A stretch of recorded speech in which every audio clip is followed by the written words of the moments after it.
نصلي ونسلم على رسوله الكريم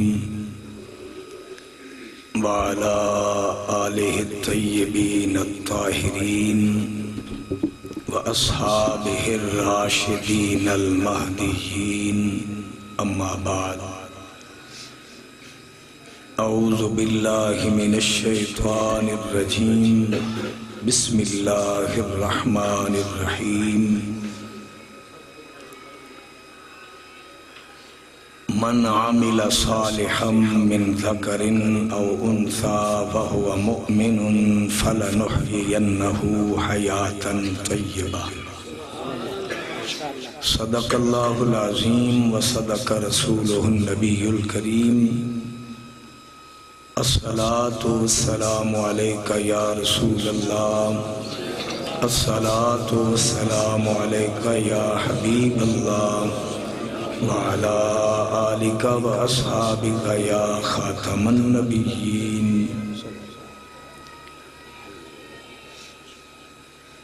لائق صد عزت و احترام حضرات مشائخ و علماء کرام، معزز و مقتدر حاضرین و سامعین عظام، زعماء علاقہ، گرامی قدر حضرات و خواتین، اللہ رب العزت کے فضل و کرم سے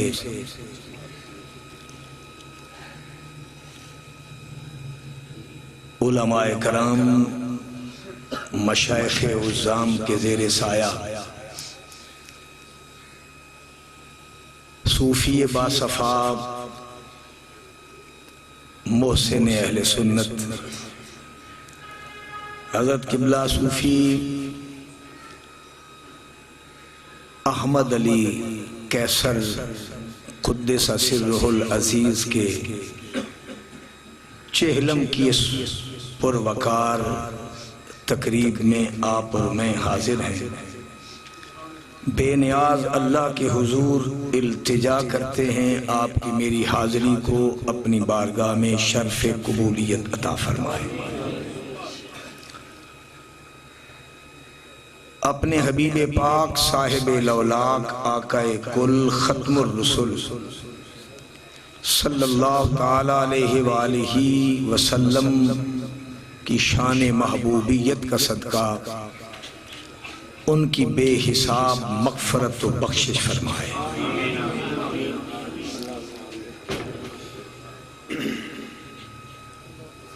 میں نے قرآن مقدس کے 14ویں پارے سے ایک آیہ مبارکہ آج کی اس برکت اور پاکیزہ نشست میں گفتگو کے لیے خطبے میں تلاوت کی ہے۔ من عمل صالحا من ذکر او انثی، جو نیک عمل کرے مرد ہو یا عورت، وَهُوَ مُؤْمِنٌ، اور وہ مومن ہو، فَلَنُحْيِيَنَّهُ، پس ہم ضرور اسے زندگی عطا کریں گے، حیاتاً طیبتاً، پاکیزہ زندگی۔ یہ اس آیہ مبارکہ کا ترجمہ ہے۔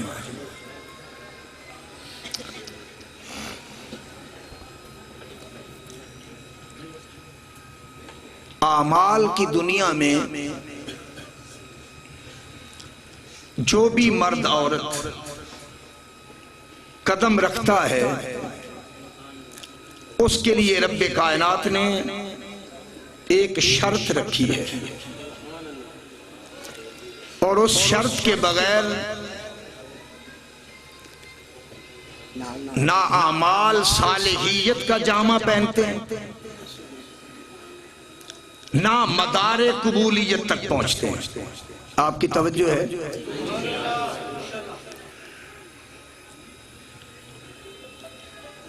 اللہ نے ایک شرط رکھی ہے، جو بھی اعمال کی دنیا میں قدم رکھتا ہے مرد ہو یا عورت، اعمال کی دنیا میں داخل ہونے سے پہلے اللہ نے اس کے لیے ایک شرط رکھی ہے. اس شرط کے پائے جانے کے بغیر نہ اعمال صالحیت کا پیرہن اوڑھتے ہیں، نہ مدار قبولیت پر پہنچتے ہیں، کیونکہ اس شرط کے تابع ہیں اعمال. وہ شرط ہوگی تو ان کا روپ مشروط کی شکل میں دائرہ قبولیت پہ پہنچے گا. اگر وہ شرط نہ پائی جائے تو ان کا وجود مشروط کا نہیں ہوتا. ان کا وجود عمل کا تو ہوگا مگر صالحیت کا روپ نہیں آئے گا. اور وہ شرط کیا ہے؟ وَهُوَ مُؤْمِنٌ. اعمال کی دنیا میں جانے والا، اس کے لیے بے نیاز نے شرط رکھی کہ وہ مومن ہو. وہ سارے بولے وہ مومن ہو. اور مومن کی دوسری میننگ یہ ہے اس کا عقیدہ درست ہو. اس کا دوسرا ترجمہ وہ یہ ہے کہ اس کا عقیدہ درست ہو. اس لیے رب کائنات نے اعمال کو مشروط رکھا ہے، ایمان کو شرط رکھا ہے. اعمال کو مشروط اور ایمان کو شرط رکھا ہے. علماء تشریف فرما ہیں، غزالی زماں کا میں مرید بھی ہوں اور شاگرد بھی ہوں. 85 دورہ میں نے اپنے مرشد کے پاس کیا. ایمان کو اللہ نے شرط رکھا ہے، تھوڑی سی آواز دے دیں، اور عمل کو مشروط رکھا ہے. جس طرح نماز شرط ہے، وضو نماز مشروط ہے، وضو شرط ہے. تو جس طرح بغیر وضو کے نماز کی ادائیگی پوسیبل نہیں ہے، اسی طرح بغیر ایمان کے نہ کوئی عمل صالح بنتا ہے نہ قبول ہوتا ہے. دوسری قابل توجہ بات، اللہ نے شرط مشروط دونوں کو سیپریٹ رکھا ہے. شرط اور مشروط دونوں کو سیپریٹ رکھا ہے. مشروط کو شرط میں داخل نہیں کیا. یہ نہیں بتایا کہ اعمال ہوں گے تو ایمان قبول ہوگا. نہیں، یہ نہیں بتایا. یہ نہیں بتایا کہ اعمال ہوں گے تو ایمان قبول ہوگا. دونوں کو الگ رکھا، مگر یہ بتایا کہ ایمان ہوگا تو اعمال قبول ہوں گے. ایمان کو اعمال کے تابع نہیں کیا، اعمال کو عقیدے کے تابع کیا. اور اعمال کو مشروط رکھا، عقیدے کو شرط رکھا. کمال کی بات یہ ہے کہ اکیلے اعمال نہ جہنم سے بچا سکتے ہیں نہ جنت پہنچا سکتے ہیں، مگر ایمان میں یہ کمال رکھا ہے کہ اکیلا ایمان جہنم سے بچا بھی سکتا ہے، جنت پہنچا بھی سکتا ہے. اعمال محتاج ہیں ایمان کے، جہنم سے بچانے کے، جنت پہنچانے کے، مگر ایمان اعمال کا محتاج نہیں. یہ اکیلا جہنم سے بچا سکتا ہے، جنت پہنچا سکتا ہے. حدیث پاک میں آتا ہے ایک غزوہ کا موقع ہے. کریمہ کا علیہ السلام بنفس نفیس سارے بشری تقاضوں کے ساتھ صحابہ کی قیادت فرماتے ہوئے as a سپہ Salar, as a جرنیل، میرے آقا علیہ السلام کمانڈر ان چیف ہو کر جس غزوہ، جس جنگ میں قیادت فرماتے، اس کو قرآن، حدیث اور سیرت اور علماء سیر لکھتے ہیں. اس کو غزوہ کہتے ہیں، جس میں حکم دے کر غلاموں کو کی رہنمائی فرما کر آپ روانہ فرماتے، اس کو سریہ کہتے ہیں. اس میں میرے آقا بنفس نفیس جلوہ گر ہیں. دشمن کی ٹیم سے ایک بندے کے من میں رب کائنات نے ایمان کا جذبہ پیدا کیا، قبولیت اسلام کی چاشنی اللہ نے اس کے اندر پیدا کی، نور ایمان کی روشنی اس کے اندر پیدا کرنا چاہیے۔ اس نے گھوڑے کو ایڑی ماری، بارگاہ مصطفیٰ علیہ السلام میں حاضر ہوا۔ میرے مصطفیٰ جلوہ گر ہیں صلی اللہ تعالی علیہ وسلم۔ اس نے اپنے گھوڑے کو آ کر وہیں روکا، گھوڑے پر سوار ہے اور آ کر عرض کرتا ہے اے محمد صلی اللہ علیہ وسلم، میں آپ کا کلمہ پڑھنا چاہتا ہوں، میں آپ کا کلمہ پڑھنا چاہتا ہوں۔ مصطفیٰ کریم علیہ السلام نے بیت اسلام کے لیے اپنے ید اللہ والے گورے ہاتھوں کو بڑھایا، اس نے ہاتھ بڑھا کر پیچھے کھینچ لیے، عرض کی میں نے زندہ بچیوں کو درگور کیا ہے، میں نے شراب کا بازار سجایا ہے، ہر طرح کا زنا اپنے دامن پر میں نے سجایا ہے، ہر طرح کا کبیرہ گناہ میں نے کوئی نہیں چھوڑا، سب کو اپنایا ہے۔ کیا آپ کا کلمہ میرے سارے اتنے بڑے کفر کے ساتھ گناہوں کے محل کو باقاعدہ دھڑام کر سکتا ہے؟ میرے مصطفیٰ نے مسکراتے ہوئے فرمایا ان الاسلام یہدم ما کان قبلا۔ میرے نبی نے فرمایا ادھر کلمہ تیری نوکے زبان پہ سجے گا، چاشنی من میں اترے گی، رب کائنات اسی لمحے تیرے کفر و گناہوں کے سارے محل کو گرا دے گا، اسی لمحے تیرے کفر کے اس محل کو رب کائنات منہدم فرما دے گا۔ انہیں آکھیا جے انج دی گل ہے تے مڑ مینوں چھیتی کلمہ پڑھاؤ، پھر میں نے چھیتی کلمہ پڑھاؤ۔ مصطفیٰ کریم علیہ السلام نے اپنے گورے ید اللہ والے ہاتھوں میں اس کے ہاتھوں کو لیا، کلمہ پڑھایا۔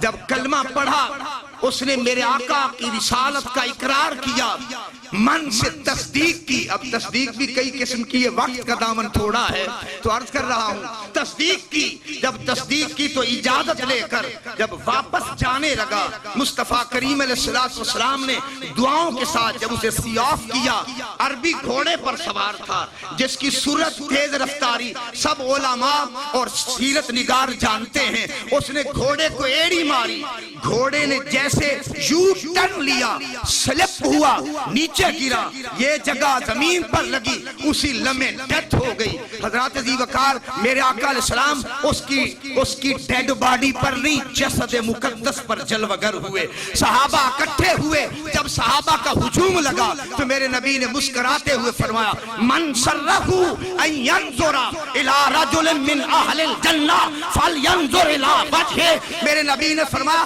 آج تم میں سے کوئی کسی جنتی کی زیارت کو پسند کرتا ہو تو آ جاؤ میرے اس غلام کو دیکھ لو، یہ جنتی ہو گیا ہے۔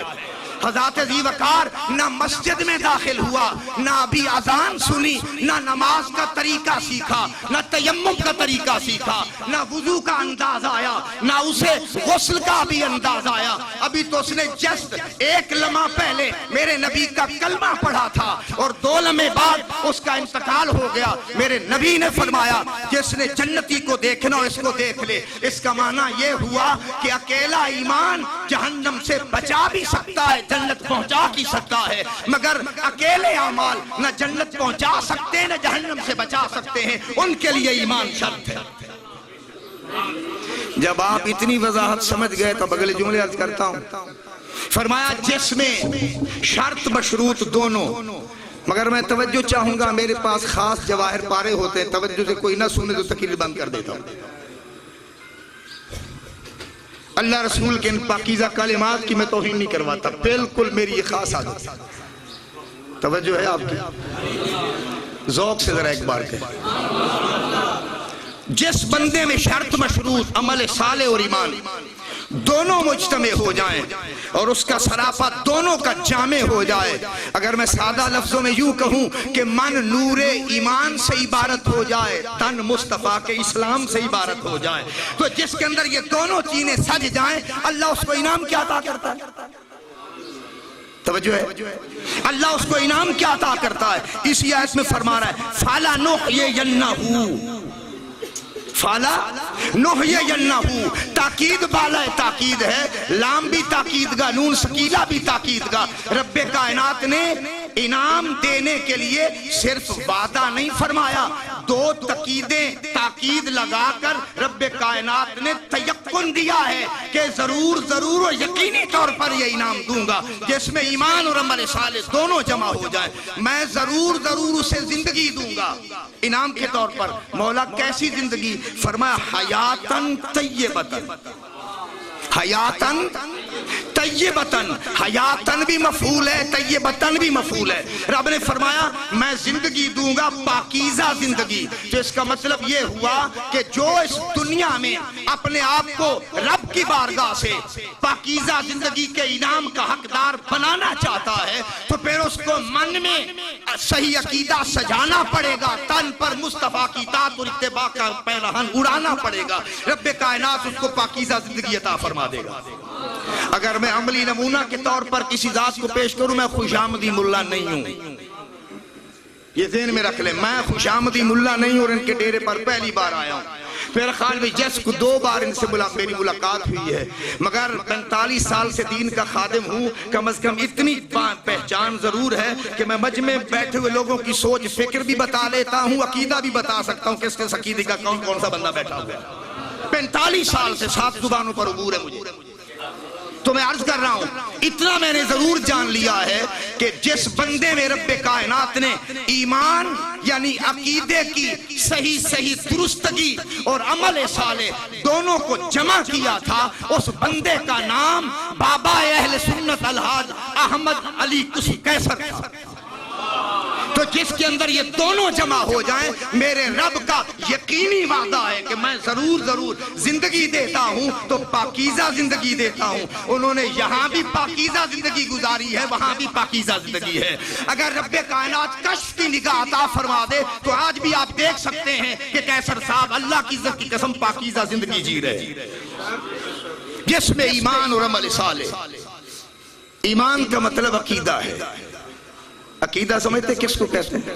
پھر میں عقیدے پر چل پڑوں گا، جس موضوع پہ لانا چاہتا ہوں آپ کو وہ رہ جائے گا. پاکیزہ زندگی اللہ تعالیٰ فرماتا ہے. حضرت امام جعفر الصادق رضی اللہ تعالیٰ عنہ جو سیدنا امام محمد باقر کے شہزادے اور امام محمد باقر جناب سید السجاد حضرت علی بن حسین جناب زین العابدین رضی اللہ عنہم کے شہزادے اور امام زین العابدین آقا حسین کے شہزادے. یعنی اگر میں یوں کہوں کہ مولا حسین کے پڑ پوتے ہیں. کون؟ سیدنا امام جعفر الصادق. اور میرا امام جس کی تقلید میرے مشائخ اور میرے اکابرین نے بھی کی اور مجھ پر بھی ان کی تقلید شخصی واجب ہے، اس بڑے امام کا نام امام اعظم حضرت سیدنا نعمان بن ثابت ہے رضی اللہ تعالیٰ. وہ بھی فرماتے ہیں کہ وہ جو 2 سال مجھے تلمذ ملا ہے امام جعفر صادق کی بارگاہ میں، میری بس وہی زندگی 2 سال ہے. اس امام جعفر صادق سے کسی نے پوچھا یا حضرت رب کائنات نے ایمان اور عمل صالح والے بندے کو حیات طیب کا وعدہ کیا ہے، یقینی وعدہ کیا کہ ضرور دے گا تو وہ حیات طیب کیا ہے؟ توجہ ہے؟ پوچھا وہ حیات طیب کیا ہے؟ تو امام جعفر صادق نے فرمایا ہی المعرفت باللہ. ہی المعرفت باللہ. حیات طیب اللہ کی معرفت ہے. حیات طیب اللہ کی معرفت ہے. اس کا مطلب یہ کہ ایمان اور عمل صالح. ایمان کا مطلب صحیح عقیدہ. جس عقیدے کی نگہبانی اور ترجمانی پاک و ہند میں بریلی کے تاجدار رضی اللہ عنہ نے فرمائی ہے، اسی عقیدے کی بات کر رہا ہوں. باقی سب شیطنت ہے. وہ سچا عقیدہ اور عمل صالح جس میں دونوں جمع ہو جائیں، اللہ اس کو حیات طیب عطا فرماتا ہے. اور امام جعفر صادق رضی اللہ تعالیٰ عنہ فرما رہے ہیں کہ حیات طیب اللہ کی معرفت ہے. تو بابا جی تشریف فرما ہے، میں جملہ نظر کروں گا. وہ جملہ یہ ہے، اس کا معنی یہ ہوا کہ ایمان اور عمل صالح کی اللہ کی بارگاہ سے حیات طیب دلاتا ہے اور حیات طیب اللہ کی معرفت ہے. تو پھر مقصد اور معنی یہ ہوا کہ بندے نے اپنے یہاں آنے کا مقصد پورا کر دیا، کیونکہ بندہ اللہ کی معرفت کے لیے پیدا ہوا. تو اللہ کی معرفت حیات طیب ہے، اور حیات طیب ایمان اور عمل صالح کا تن اور من میں اجتماع ہے۔ من عمل صالحا من ذکر او انثی وہو مؤمن۔ علامہ سید محمود آلوسی بغدادی صاحب تفسیر روح المعانی آپ فرماتے ہیں اس حیات طیب کا تعلق اس جہاں سے بھی ہے اس جہاں سے بھی ہے، یعنی حیات طیب کے انوار و تجلیات یہاں بھی ہوتے ہیں اور وہاں بھی ہوتے ہیں۔ مزے کی بات یہ ہے کہ ادھر والی حیات فانی ہے، ادھر والی حیات باقی ہے۔ کیسر صاحب فانی دے کر باقی لے چکے ہیں جو اب کبھی بھی ختم نہیں ہوگی، اب کبھی بھی ختم نہیں ہوگی۔ اور بابا ہونا دیتے قبرہ جیندیاں نے جڑے تھے مصطفیٰ نال محبت تے غلامی دا رشتہ مضبوط کر کے جاندے نے۔ فرمانا قبر جینا دی جیوے ہو، وہ نہیں مرا کرتے۔ اور مجھے بات یاد آ گئی، حضرت ابراہیم بن شیبان کے ایک مرید تھے، تو بڑے وفادار مرید تھے۔ آج تا پیری تے ملائیت بھی دکانداری تے مریدی بھی دکانداری۔ میں 157 پیران دے میری گڈی جی ڈیری پہ یہ لکھے ہوئے نے نا، میں انہوں کو پوچھے حضرت جی یہ بیعت کر دے جے یہ بیعت کیڑی ہے؟ انہوں نے بیعت دا پتہ کوئی نہیں سی غریباں نوں۔ تو میں پوچھا تسی ہونے کو 5-7 مرید بنائے نے، تے مرید دا معنی آندا ہے ارادہ یرید و ارادتن فہو مرید۔ مرید کینوں کہندے نے؟ کہنے لگے تے تانوں پتہ ہے؟ میں کہ ہاتھ تو پھڑیا ہے پتہ نہیں۔ توجہ ہے آپ کی؟ وہ ہاتھ تو پڑھیا ہے، ذمہ دار قیامت والے دن دنیا تے آخرت جو دے اعمال دا ذمہ دار، کرتوتاں دا ذمہ دار تو بنے ہے، تے پتہ مینوں ہے تے پہلے پڑھے ہاں۔ کل جمعہ میں میرے پاس ایک سوال آ گیا، کہنے لگے جی ڈھیر سارے مولوی کہندے نے جی اے پیر کہندے نے مولویاں کو نہیں جانا، مولوی نوں کی پتہ طریقت کی ہوندی؟ توجہ ہے؟ وہ بابا مولوی بھی پیدل ہے نے جنہاں روٹی نوں پائی ہوئی، اس عقیدے دے ترجمان حقیقی وہ نے جنہوں احمد رضا دی بارگاہ وچوں علم تے معرفت دا فیضان ملیا ہے۔ غزالی زمانے سے ترجمانی کر کے جنہ تک پہنچایا ہے، اور سردار ملت محدث اعظم فیصل آبادی نے بچایا ہے، اور میرے دادا استاد محدث اعظم رحمت اللہ تعالی۔ تو سوال آیا، کہنے لگے پیر کہنے نے بے مولوی نو معرفت دا کی پتا؟ طریقت معرفت سانو آندی ہے، مولوی نو ضرور شریعت دا پتا ہے۔ میں نو اتفاقاً میموری کام کرتی ہے نا، ممبر کی برکت ہوتی ہے، ممبر والے کی توجہ ہوتی ہے۔ میں نو گالی یاد آ گئی، ہاں حضور غوث پاک نے فرمایا رضی اللہ تعالی عنہ، میرے غوث الثقلین غوث پیا نے پتا کیا فرمایا؟ آپ فرماتے ہیں الشریعت شجرۃ۔ میں جواب دیتا کل موبائل دی ریکارڈنگ موجود ہے۔ الشریعت شجرۃ والطریقۃ اغصانها والمعرفۃ اوراقها والحقیقت اسمارها۔ میں کہ غوث پیتا ہے فرماندے نے کہ شریعت درخت ہے، او دیاں ٹہنیاں طریقت نے، او دے پتے معرفت نے، تے او دا پھل حقیقت ہے۔ شریعت تو بغیر نہ معرفت ہے، نہ طریقت ہے، نہ حقیقت ہے۔ شریعت نہ مڈ ہے، شریعت بنیاد ہے، شریعت فاؤنڈیشن ہے۔ جس کو شریعت کا پتہ نہیں ہے جان لے کہ اس کو معرفت و طریقت کا بھی کوئی پتہ نہیں۔ تو میں عرض کر رہا ہوں حضرت ابراہیم بن شیبان کے مرید تھے، وفادار مرید تھے، کیونکہ شیخ بھی شیخ کامل تھے۔ وہ بیٹھے سن حرم کعبہ وچ، مرید آیا قدمہ تے ڈگ پیا، 10 بوسی کیتی، قدم بوسی کیتی۔ قرآن حدیث پاک تو ثابت ہے، بزرگاں دے ہاتھ پیر چومنا ثابت ہے، میرے مصطفیٰ علیہ السلام دے صحابہ چومے نے۔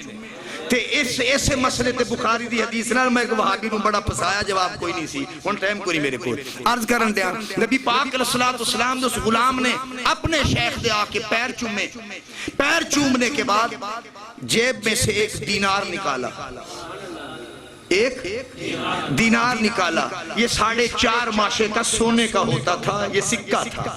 درم جو تھا ایک تولے کا چاندی کا ہوتا تھا۔ تو اس نے 4.5 ماشے کا دینار نکالا، اپنے شیخ ابراہیم بن شیبان کی بارگاہ میں پیش کیا، اور عرض کرتا سونیا جدوں دا تیرا لڑ پھڑیا ہے، اللہ نے صرف حضور دی ظاہری طور تے شریعت مطہرہ دی عمل دی توفیق نہیں دیتی، من وچ ہی رب نے نور معرفت پیدا کیتا ہویا تے میں کل فلاں ٹائم فوت ہو جانا ہے تے میری خوش نصیبی ہے کہ تواڈی دتی معرفت والی نگاہ نال میں ویکھ لیا تسا سلامت رہنا ہے تے تسا مینوں کفن بھی پہنانا ہے تے میرا جنازہ بھی پڑھانا ہے تے مینوں دفن بھی خود فرمانا ہے۔ بابا کتنا خوش بخت وہ بندہ ہے کہ شیخ کامل جس کو خود کفن پہنائے، خود جنازہ پڑھائے، خود قبر میں اتارے، خوش نصیب ہے کائنات کا وہ۔ تو بابا وہ صحابہ کتنے خوش نصیب ہوں گے کہ جن کو میرے مصطفیٰ نے خود قبر میں اتارا ہے، اور وہ اماں حضرت فاطمہ بنت اسد کتنی خوش نصیب ہے کہ جس کی قبر میں میرے آقا خود لیٹے بھی ہیں، انہیں جبہ بھی پہنایا ہے۔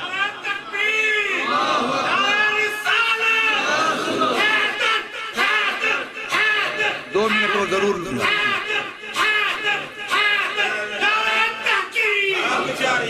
ابراہیم بن شیبان کی خدمت میں مرید عرض کرتا حضور کل میری فوتگی ہے، میں فوت ہو جاؤں گا۔ بڑیاں گلیں تھے موجود نے 66 میں کنکلوڈ کرتے ہوئے بات کو، تو عرض کی حضور آدھے سے میرے کفن کا اہتمام کرنا، آدھے سے میرے ایصال ثواب کا اہتمام کرنا۔ شیخ نے وہ درم دینار رکھ لیا، کل وہ آئے طواف کیا، شیخ کے قدم چومے، تھوڑی دیر بعد کلمہ پڑھا، اللہ کو پیارے ہو۔ شیخ نے غسل دیا، کفن پہنایا، جنازہ پڑھا۔ جب تدفین کی بات آئی تو قبر پر پہنچے، فلما وضعتہ فی اللحد، شیخ فرما رہے ہیں کہ میں نے جب اس کو قبر کے اندر رکھا، فتح نے میرے اس مرید نے آنکھیں کھول لی۔ جب اس نے آنکھیں کھولی تو شیخ مرید سے قبر میں بیٹھا پوچھ رہا ہے احیاتم بعد الموت، کیا مرنے کے بعد بھی حیات ہوتی ہے؟ تو مرید نے پتہ کیا جواب دیا؟ اس نے کہا انا حیون وکل محب اللہ حیون، جس نے بھی غلامی کا تعلق محمد سے، محمد کے رب سے جوڑ لیا ہے، وہ بھی زندہ ہے اور میں بھی زندہ ہوں۔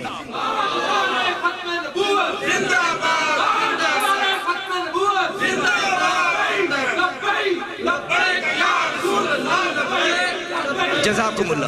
میں مہمان بن کر آیا ہوں، صرف 2 منٹ آپ سے اوور لینا چاہتا ہوں، یہ بطور قرض مجھے دے دیں، پھر کبھی آؤں گا تو 5 منٹ لے لینا مجھ سے۔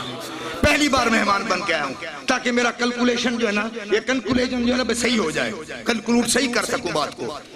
آخری بات عرض کرنے لگا ہوں، جس کو اللہ حیات طیب عطا کرتا ہے وہ یہاں خود بخشا ہوا نہیں ہوتا، دوسروں کی بخشش کا سامان پیدا کرتا ہے، اور اگر وہاں چلا جائے تو وہاں بھی لوگوں کو بخشش کا سامان پیدا کرتا ہے۔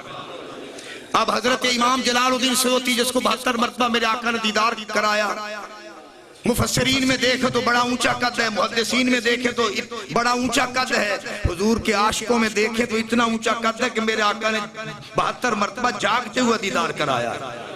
خواب میں تو انگنت بار دیدار ہوا، شرح الصدور میں انہوں نے لکھا ہے۔ اور امام الوہابیہ علامہ ابن تیمیہ کا شاگرد بھی ہے اور پوترا شاگرد بھی ہے، شاگرد ہے، ابن کثیر کا استاد ہے، اور ابن کثیر کا کلاس فیلو بھی ہے۔ علامہ ابن قیم اس کی کتاب کتاب الروح اس میں بھی موجود ہے۔ اور معرفت کی دنیا میں قدم رکھنے والوں کے لیے، سلوک کے طریق پر چلنے والوں کے لیے، معرفت کا خوبصورت سبق دینے والی جو پہلی کتاب ہے، اس کتاب کا نام ہے رسالہ قشیریہ، امام قشیری کی کتاب، اس میں بھی یہ بات موجود ہے۔ بس 2 منٹ میں بات کو ختم کرتا ہوں تاکہ جو آیت کریمہ پڑھیے اس کا صحیح معنی میں وینڈ اپ کر سکوں۔ انہوں نے لکھا کہ بغداد میں رہنے والا ایک بندہ جو منصب ولایت پر متمکن ہو کر اللہ کا بہت بڑا مقبول محبوب ولی بن گیا، اللہ کا ولی بن گیا، تو اس سے کسی نے پوچھا بھی تیرے ولی بننے کی وجہ کیا ہے؟ تجھے آہوزاریوں نے ولی بنایا ہے، شب بیداریوں نے ولی بنایا ہے، اللہ کی ضربوں نے ولی بنایا ہے، تسبیحاں گھمانے سے تو ولی بنا ہے، خیرات چلانے سے تو ولی بنا ہے، تدریس فرمانے سے تو ولی بنا ہے، تیری ولایت کی وجہ کیا ہے؟ تو ولی کیسے بنا ہے؟ تیری ولایت کسبی ہے، واہبی ہے، عطائی ہے، کون سی ہے؟ اس نے کہا میں زمانے کا بڑے بھونڈے کردار کا بندہ تھا، لوگ تو کریکٹر لیس ہوتے ہیں، میں ویری بیڈ کریکٹر تھا۔ وہ کیسے؟ اس نے کہا میں کفن چور تھا، سیاستدان اور باقی ادھر لوگوں کو ننگا کرتے ہیں، میں لوگوں کو قبر میں ننگا کیا کرتا تھا، میں لوگوں کو قبر میں ننگا کیا کرتا تھا۔ اور وہ خود کہتا ہے ایک صالحہ رابعہ ثانی بغداد کی رہائشی، غوث پاک کی پڑوسن، سری سختی کی پڑوسن، جنید بغدادی کی پڑوسن، امام اعظم کی پڑوسن. جب اس کا انتقال ہو گیا بڑے بڑے لوگوں نے اس نیک صالحہ خاتون کا جنازہ پڑھا. جب جنازہ پڑھا تو میں گناہگار نے بھی اس کا جنازہ پڑھا. میں تو اپنی سوچ فکر سے گیا تھا کہ جنازہ پڑھ کے قبرستان جاؤں گا، رات کا اپنا راستہ کلیئر کروں گا کہ رات کو مجھے خدا لے کر جا کر قبر کو کیسے مطلب ایک کھولنا اور کفن کیسے اتارنا. میں تو اس بھونڈی اور گندی نیت سے گیا تھا. بہرحال میں جنازہ بھی میں نے پڑھا اور تدفین تک بھی ساتھ رہا. جب تدفین ہو گئی واپس آ گئے اور میں رات نے جب اپنی زلفیں بکھیری، تاریکی چھائی، میں نے کھدال اٹھائی قبرستان میں اس صالحہ رابعہ ثانی جس کا تعلق سیدہ کائنات کے ساتھ نوکری غلامی کا، سیرت و کردار فاطمہ کی امین تھی اور حضور صلی اللہ علیہ وسلم کی محبوب زوجہ اما عائشہ پاک کی کنیز اور ان کے نقش قدم پر چلنے والی تھی. حضور صلی اللہ علیہ وسلم کی محبت کا جو ہے من کے اندر اس نے چراغ جلایا ہوا تھا. جب اس کی قبر پر میں رات کو پہنچا، قبر کو سرانے کی طرف سے کھودا، جب سوراخ ہوا میں اندر ہاتھ ڈالنے لگا. ایمان والو ذرا توجہ سے سنیے گا. اس نے کہا جب میں نے ہاتھ اندر ڈالا تو اندر سے آواز آئی، سبحان اللہ رجل مغفور یاخذ کفن مغفورا. یہ کلمہ تعجب ہے، اس میں کوئی شک نہیں ہے میرے رب کی تقدیس بیان ہو رہی ہے، تسبیح بیان ہو رہی ہے، مگر یہ کلمہ تعجب ہے. اس کی بھی 10 ترکیبیں ہیں سبحان کی. تو اس نے کہا اللہ کی شان ہے کہ بخشا ہوا بخشی ہوئی کا کفن چوری کرنے لگا. حالت انہوں سمجھ نہیں آئی کیونکہ مجمع جو چھال نہیں پیدا ہویا ہے. انہیں آکیا اللہ دی شان ہے کہ بخشیا ہویا بخشی ہوئی دا کفن چوری کرنے لگا ہے. اس نے جب یہ بات سنی جسم پر غش طاری ہو گیا، لرزہ طاری ہو گیا، عقل و خرد معوف ہو گیا، عقل نے کام کرنا چھوڑ دیا. جب تھوڑی سی اپنے آپ کو تسلی دی، طبیعت ریلیکس ہوئی، فریش ہوا، عقل نے کام کرنا شروع کیا تو ہاتھ باندھ کر قبر پہ کھڑا ہو کر کہتا ہے میری بہن تیرے بخشا ہوا ہونے میں کوئی شک نہیں، میرے جیسا کمینہ بندہ کیسے بخشا گیا. اندر سے جواب کیا ملا؟ جواب ملا ان اللہ غفر علی والے جمیع من صلی علیہ وانت قد صلیت علیہ. اللہ نے مجھے بھی بخش دیا ہے، جس نے میرا جنازہ پڑھا ہے اللہ نے ان کو بھی بخش دیا ہے. وانت قد صلیت، تو بھی تے میرا جنازہ پڑھا ہے، تو بھی تو میرا جنازہ پڑھا ہے. تو اس کا معنی یہ ہوا اللہ جن کو حیات طیب عطا کرتا ہے ادھر ان کے جنازے میں شریک ہو جائے تو بخشش کا سامان ملتا ہے، وہ ادھر چلے جائے تو تب بھی بخشش کے پروانے عطا فرماتے ہیں. اور ان نیک تینت بندوں میں سے ایک بندہ احمد علی کیسر بھی ہے جس نے ساری زندگی میرے آقا علیہ السلام کی عظمت اور شان، حضور کی نوکری غلامی اور میرے آقا علیہ السلام کے دیے ہوئے اس صحیح عقیدے کی جس کی ترجمانی اہل بیت صحابہ نے کی ہے، امام احمد رضا نے ہم تک پہنچایا ہے. ساری زندگی اس کی ترجمانی کی ہے. میرا ایمان کہتا ہے یقیناً وہ اسی کیٹاگری کے بندوں میں اپنے مزار میں موجود ہوں گے. اللہ ان کی قبر کو بقع نور بنائے، ان گنت رحمتوں کا نزول فرمائے. وآخر دعوانا ان الحمدللہ رب العالمین.